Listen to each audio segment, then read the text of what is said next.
Hola, buenas tardes, vástagos y despertados. Hoy vamos a hablar de otra crónica de Edad Oscura Vampiro, de esta ambientación histórica en el siglo XII o a veces siglo XIII para Vampiro la Mascarada.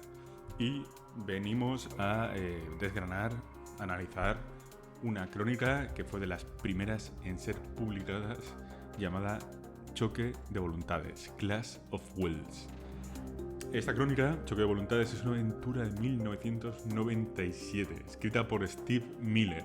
Es una aventura corta, de 39 páginas, que sirve como introducción para la ambientación de Edad Oscura y que se apoya mucho menos en la metatrama que en el resto de crónicas que llegarían más adelante. Choque de Voluntades no trata sobre épicos conflictos como en las cruzadas, la sangre de un antidiluviano o intrigas que cambiarán el mapa de Europa. Su trama gira en torno a la muerte de un conde inglés y la herencia que puede dejar a su paso. El escenario, el condado de Galt, es un lugar ficticio de Inglaterra, cuya influencia se disputan las distintas facciones vampíricas que intentarán hacerse con el control del condado a través del testamento. De modo que los personajes son convocados por el senescal de Londres, Nicolás, que habla en nombre de Mithras y de los intereses del clan Ventru. El senescal les informa que en circunstancias normales las tierras del maligno conde pasarían al control de la corona, pero que en Galt hay cainitas maniobrando para que acaben en poder de la iglesia. Los personajes, por tanto, deben ir a Galt y asegurarse de que eso nunca llegue a ocurrir. Galtre, o Galt, es, supongo yo, un condado más de una Inglaterra rural, o al menos desde la perspectiva, desde la visión que podría tener un estadounidense. Tiene largos campos y numerosas colinas que cruzan dos ríos que van a parar a un brumoso lago.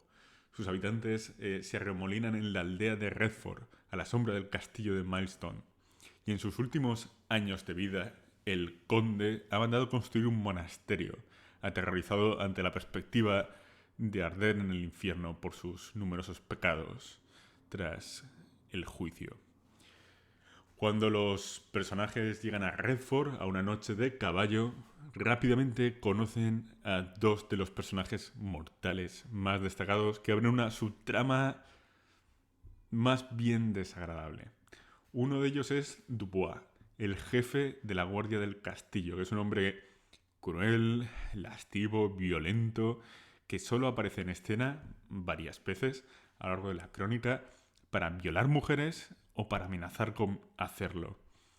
La otra, o el otro personaje es Jill, que es una campesina joven y bella, una inocente dama en apuros. En esta escena, en particular, cuando los personajes llegan a Redford, al condado de Galtre, Dubois amenaza con matar a los hermanos de Jill si no se deja agredir sexualmente por sus guardias y por él. Lo cual, si los personajes no lo impiden, acabará pasando en algún momento de la crónica. Esta dinámica entre el malvado rufián y la princesa en apuros claramente está diseñada para que simpatices con ella y la salves en algún momento, mientras que tengas que acabar con el otro, con Dubois, sin ningún tipo de remordimientos. Y es, en mi opinión, la parte más floja de la crónica y una subtrama que más bien no aporta nada. Pero bueno, en el caso de los personajes, en caso de que los personajes lleguen a Galtre, después de todo este interludio, conocen a algunos mortales y rápidamente se dan cuenta de que, efectivamente, hay signos de la presencia de otros cainitas. En el castillo, el cruel y despiadado conde de Galtre es un asesino podrido en su apestoso lecho de muerte. Su piel, he dicho que es un asesino también, pero es un anciano podrido en su apestoso lecho de muerte. Su piel está macilenta y su pelo se cae a jirones. Tiene el ingenio, tiene el intelecto intacto. El conde ha sido de todo menos un buen cristiano y está aterrorizado ante la idea de que, ante la perspectiva del castigo eterno. Por ello, prepara un testamento en el que deja sus propiedades a la iglesia con el fin de lavar sus pecados, moviendo los hilos del sacerdote local llamado Lucien. se encuentra un poderoso Cainita del clan Toreador, cuyo refugio se encuentra en el monasterio. Y es este Cainita, este Toreador, el que ha orquestado toda esta trama con tal de hacerse con el control del condado. Pero este ni siquiera es el único vampiro llegado para alterar la herencia, ya que hay 3 brujas llegados de Nottingham que están dispuestos a provocar que el condado caiga en manos de un rival de Mitras. Los 3 brujas son Karin, Lucille y Lord Alfred, que es el hijo mortal, o el hijo biológico, mejor dicho, del conde y su sucesor natural, pero que ha sido convertido en un vampiro del clan Bruja. Realmente Lord Alfred desprecia a su padre con todo su alma, pero sabe que solo hay una posibilidad de que se convierta en el nuevo conde tras la muerte de su padre, y es ofrecerle a este la vida eterna y la juventud eterna. Y bueno, este es el planteamiento de la crónica.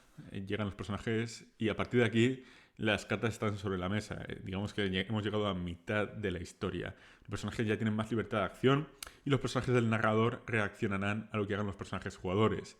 Los personajes pueden ser atacados por un herrero, por ejemplo, amargado por la muerte de su hijo a manos de los vampiros. También pueden ser emboscados por los monjes sectarios de Remus, el poderoso toreador, que pertenece a la herejía cainita, por cierto. O pueden incluso evitar que Dubois agreda sexualmente a más mujeres, que es esta subtrama que digo yo que no hacía falta, pero ahí está. Los combates de esta crónica pueden ser bastante duros, especialmente el combate contra los ghouls sectarios de la energía gainita que contemplan la posibilidad a nivel de los autores de que acaben con los personajes. Además, puede darse un enfrentamiento contra los 3 brujas que puede irse de las manos rápidamente también. En cualquier caso, el evento final, el tercer capítulo, el desenlace, se dispara ante la muerte del conde y según lo que hayan negociado los personajes pueden pasar varias cosas. El curso de los acontecimientos predeterminado es que Lord Alfred, que es el hijo, el heredero, y Karin le han robado la jugada al hereje toreador, a Remus, y el conde será abrazado a cambio de la vida eterna, ¿no? A cambio de la herencia del condado. Entonces, se dispara todo. Los sectarios de Remus se cobran su venganza durante la misa, durante el entierro, incendiando la iglesia sin razón aparente y atacando el castillo. Y todo es un poco gratuito, ¿no? De repente los monjes deciden atacar la iglesia. ¿Por qué? Pues no se sabe, pero deciden masacrar a la población de Redford. Bueno, podemos decir que la sangre de los ghouls les está afectando, pero es un poco raro. En paralelo a todo esto, Lord Alfred, el hijo, resucita el cadáver del conde, que regresa a la no vida lleno de odio y venganza. Y lo primero que hace es asesinar a su sire, que es su propio hijo biológico. Los personajes pueden intervenir para salvar a los habitantes de Redford, entre los que se incluye una Jill, que en este preciso momento, mientras todo esto ocurre, está siendo violada por Dubois si los personajes no lo impiden, o pueden intervenir durante el abrazo para detener al conde. Sea como sea, al final el conde es un monstruo fuera de control y se hace evidente que acabará con todos ellos, romperá las tradiciones y atraerá la Inquisición sobre Galtre, si no hacen nada para evitarlo. Así que el conflicto final es una pelea de todos contra todos, entre los brujas supervivientes, entre Remus y sus cultistas, el conde desatado y los propios personajes, que quizás pueden llegar a aliarse con Karin y Lucille, los brujas. Con suerte, los personajes llegan a aniquilar al conde y a Remus, pero es fácil que alguno de los jugadores caiga en el último combate. El conflicto sucesorio de Galtre se resuelve entre sangre y caos, en el mejor de los casos con una victoria pírrica y creando poderosos enemigos en el camino. Quizás los personajes sean los nuevos señores de Galtre, pero deberán limpiar el desastre que ha dejado el paso de los cainitas por la ciudad.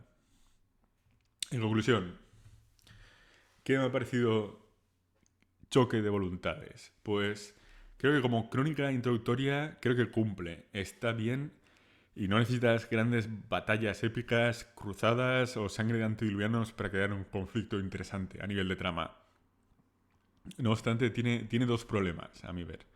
El primero de ellos es que los malos, los antagonistas, son muy malos, exageradamente malvados.